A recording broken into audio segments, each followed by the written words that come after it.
राधे राधे दोस्तों, स्वागत करती हूँ मैं आपका अपने चैनल पर।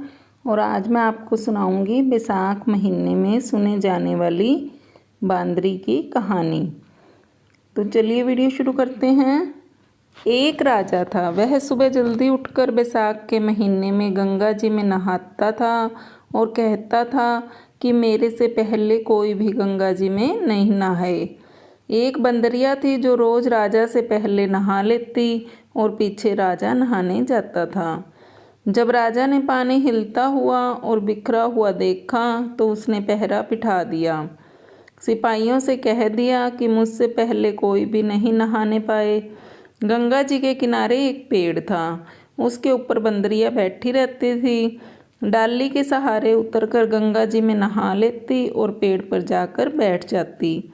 बैसाख पूरा हो गया। उसे एक दिन सिपाही ने देख लिया। उसने देखा कि जब अंधेरे में उन्हें कुछ भी नहीं दिखता और उन्हें नींद आ जाती तो यह बंदरिया उस समय गंगा जी में नहाती। सिपाही उसको पकड़कर राजा के पास ले गया और कहा कि यह बंदरिया आपसे पहले नहाती है। राजा ने प्रण किया हुआ था कि यदि कोई औरत मेरे से पहले नहाती होगी तो मैं उसके साथ विवाह कर लूँगा। राजा ने बंदरिया से विवाह कर लिया, धर्म मानने लग गया। बैसाख में नहाने से बंदरिया के बच्चे होने की आशा हो गई। पूरे महीने हो गए।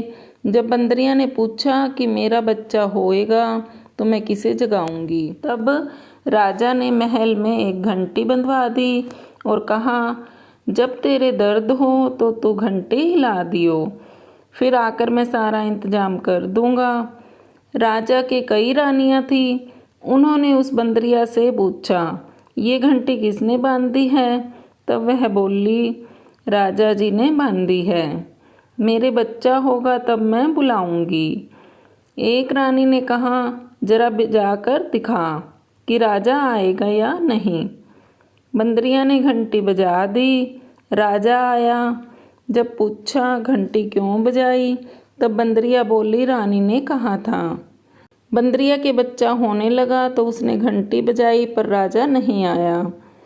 फिर रानियों से बंदरिया ने पूछा, मैं बच्चा कैसे पैदा करूं? तब रानियों ने कहा, आंखों पर पट्टी बांध ले, ओखली में सिर दे दे। फिर बंदरिया के बैसाख को नहाने के पुण्य से एक अति सुंदर लड़का हुआ।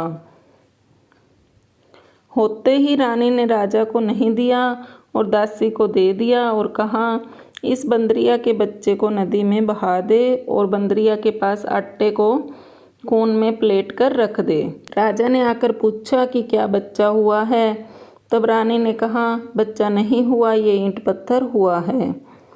फिर राजा ने संतोष कर लिया कि रानियों के बच्चा नहीं होता, इसलिए इसके भी कैसे होगा। उधर दासी बच्चे को फेंकने लगी तो नदी में फेंका नहीं गया। कुम्हार मिट्टी का बर्तन बना रहा था, उसके अंदर रखकर आ गई। कुम्हार और कुम्हारी खुदी हुई मिट्टी लेने गए तो देखा बहुत सुंदर बच्चा सो रहा है। जब कुम्हार अपनी पत्नी से बोला कि हमारे बच्चा नहीं था, इसलिए भगवान ने बच्चा भेजा है, यदि इसको तू पाल ले तो अपने घर ले चलें। कुम्हारी बोली, ले चलेंगे, अपनी खातिर ही भगवान ने भेजा है। कुम्हारी ने उसको पाल पोस कर बड़ा कर लिया। लड़का रात दिन बढ़ने लगा। वह कुम्हार मिट्टी का हाथी बनाकर बेचा करता था। एक दिन लड़का बोला, मेरे को भी हाथी घोड़ा दे दो, मैं इससे खेल लूँगा। फिर हाथी घोड़ा ले जाकर कुएं पर बैठ गया। लड़के को सारी बात का पता लग गया कि मैं बंदरिया के हुआ था और रानियों ने मुझे मारने के लिए दासी को दे दिया था। कुएं पर दासियां पानी भरने के लिए आई तो वह दासियों को देखकर बोला कि मेरी मिट्टी का हाथी घोड़ा पानी पी लेगा। तब दासियां बोली, मूर्ख, कभी मिट्टी का हाथी घोड़ा भी पानी पीता है? लड़का बोला, मूर्खों, कहीं बंदरिया के भी ईंट पत्थर पैदा हुआ है? दासियों ने जाकर रानी से बोला कि एक कुम्हार का लड़का है, उसने हमें यह बात कही और घड़े पर कंकरी मारकर फोड़ दिया। तब रानी ने जहर का लड्डू तैयार किया और कहा, ये लड्डू उस लड़के को खिलाओ। दूसरे दिन वे दासियां उस लड़के को वह लड्डू खिलाने गई तो भगवान ने उस लड्डू को गोंदगिरी का लड्डू बना दिया। अगले दिन दासियों ने आकर देखा कि वह मरा नहीं है और खेलता फिर रहा है। इस पर रानी रूठ कर सो गई। राजा ने आकर पूछा, रानी क्यों सो रही है? तब रानी ने जवाब दिया कि कुम्हार को अपनी बस्ती से निकाल दें। राजा ने कहा, ये क्या कड़वा बोलती है? पर रानी ने जिद करके कुम्हार को निकलवा दिया। कुम्हार जंगल में रहने लगा। वहाँ वह लड़का बोला, पिताजी मेरे को 108 करवे और 108 गोले बना दो। वह ठंडे ठंडे घड़े भरकर बैठ गया। गनगौरों के लिए मिट्टी लेने के लिए बहुत सारी लड़कियां आई। राजा की, साहूकारनी की भी आई और बगीचे में बैठकर खेलने लग गई। खेलते खेलते प्यास लग गई। ये लड़कियां उस लड़के से बोली कि हमें पानी पिला दे। वह लड़का बोला, मेरे पास ये गोलियां हैं, इन्हें खाती चली जाओ और मेरे पीछे फिरती जाओ। कई लड़कियों ने कहा, मैं तेरी गोली नहीं खाऊं, हमें प्यास लग रही है, तू खा ले। फिर वह लड़कियों के आगे बैठ गया। लड़कियां एक एक करके गोली खाती गई और ठंडा पानी पिया और उसके चारों तरफ फिरने लगी। सब लड़कियों के गर्भ रह गया। लड़कियां मिट्टी लेकर घर गई तो पीछे उनके बाप ने ब्याह का साया निकलवाया तो साया नहीं निकला। उसने कहा, इनका ब्याह तो हो जाना चाहिए। बाद में लड़कियों में से किसी का जी घबराए तो कोई रोटी नहीं खाए, कोई उल्टी करे। फिर सबने उनसे पूछा, तुम्हारे ये क्या हो गया? लड़कियां बोली, हमें तो पता नहीं, हम तो मिट्टी लेने गई थी। वहाँ पर कुम्हार का लड़का हमें एक एक गोली देता गया और पानी पिलाता गया और खुद बीच में बैठ गया और हमसे कहा, तुम चारों तरफ फिरो। यह बात सुनकर सबके बाप कुम्हार के लड़के के पास गए और बोले, हम अपनी लड़कियों का ब्याह तेरे साथ करेंगे। उसने सबके साथ फेरे लिए। कुम्हार बोला, आप बड़े आदमी हो, राजा रानी हो, मेरा बेटा ऐसा क्यों करेगा? पर सब कोई उसके साथ अपनी अपनी लड़कियों का विवाह कर गए। बहुत सा धन दौलत देकर अपनी लड़कियों को विदा कर दिया और इस तरह 108 बहुएं आ गई। फिर सबके लड़के भी हो गए और 108 कमरे बनवा दिए। सब बहुओं के लिए भी कमरे बनवा दिए गए। फिर लड़के ने कहा, पिताजी हम सारे नगर में दावत का बुलावा देंगे, आपके इतने बहुएं आई हैं और इतने पोते हो गए। कुम्हार ने कहा, जिमा दो। तब सारी नगरी और राजा रानी को बुलावा दे दिया। सब कोई जीमने आए और राजा का परिवार सेना सहित खुद आया। लड़के ने कहा, बंदरिया को क्यों नहीं लाए? राजा ने कहा, बंदरिया को भी बुला लेते हैं। तब राजा ने बंदरिया को बुलाने के लिए रथ पालकी सजाकर भिजवा दी। वहाँ पर सारी सभा के बीच सोने की चौकी पर सुंदर गद्दी बिछवा दी।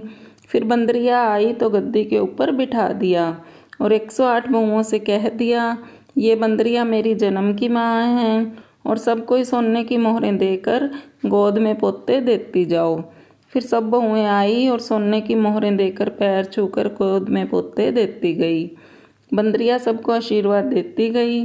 राजा की रानियां समझ गईं और राजा से कहा, ये हमें बुलाकर हमारा अपमान कर रहे हैं, इसलिए हम जा रहे हैं। फिर राजा भी लड़कर बोला कि हे भाई, तू बंदरिया का इतना स्वागत क्यों कर रहा है? लड़का बोला, ये बंदरिया मेरी जन्म की माँ है। राजा ने पूछा, कैसे? लड़का बोला, मैं बंदरिया से पैदा हुआ था तो तुम्हारी रानियों ने मुझे दासियों को दे दिया और कहा कि इसे नदी में बहा दो, लेकिन दासी ने मुझे नदी में नहीं बहाया। मुझे उसने खड्डे में रख दिया और कुम्हार और कुम्हारिन ने मुझे पाल पोस कर बड़ा कर दिया और रानियों ने तुम्हारे से कहा कि उसके ईंट पत्थर पैदा हुआ है। जो दासी मेरे को ले गई थी वह यहीं पर खड़ी है। दासी ने कह दिया कि हाँ, मेरे को दिया था, मेरे से इसे नदी में नहीं फेंका गया, इसलिए इसको खंदेड़ में रख दिया। रानियां सुनकर चुप रह गई। पीछे राजा ने रानियों को छोड़ दिया और बंदरिया को साथ ले गया। साथ में पुत्रों को, बहुओं और बेटे को साथ ले बड़े गाजे बाजे से अपने घर ले गया और सबको अलग अलग महल बनवा दिए। सब वहाँ पर जाकर राज्य करने लगी और सारी दुनिया कहने लगी कि बैसाख नहाने का इतना फल है तो सबको बैसाख नहाना चाहिए और दान पुण्य करना चाहिए। बाद में कुम्हार से कहा कि तेरे को जितना धन चाहिए ले ले, तेरा मन चाहे तो मेरे घर पर रह जा, तेरा मन हो तो तू अपने घर पर रह, क्योंकि तूने बहुत बड़ा उपकार किया है। फिर उसको बहुत सारा धन दे दिया। बंदरिया बैसाख नहाई तो रानी जी का राज्य पाया और 108 पोते पाए। हे भगवान, जैसे बंदरिया को सुख संपत्ति थी वैसे सबको देना। जो कोई इस कहानी को कहता और सुनता है, भगवान की कृपा से उसकी सब मनोकामनाएं पूर्ण होती हैं। तो दोस्तों, आपको ये वीडियो कैसी लगी मुझे कमेंट करके ज़रूर बताएं। अगर आपको वीडियो अच्छी लगे तो वीडियो को लाइक करें, शेयर करें और मेरे चैनल को सब्सक्राइब करना मत भूलें। पास में लगे बेल आइकन को भी जरूर प्रेस करें, जिससे कि आने वाले नए वीडियो की नोटिफिकेशंस आपको मिलते रहें। Thanks for watching. मिलते हैं नई कहानी के साथ अगली वीडियो में। तब तक के लिए राधे राधे दोस्तों।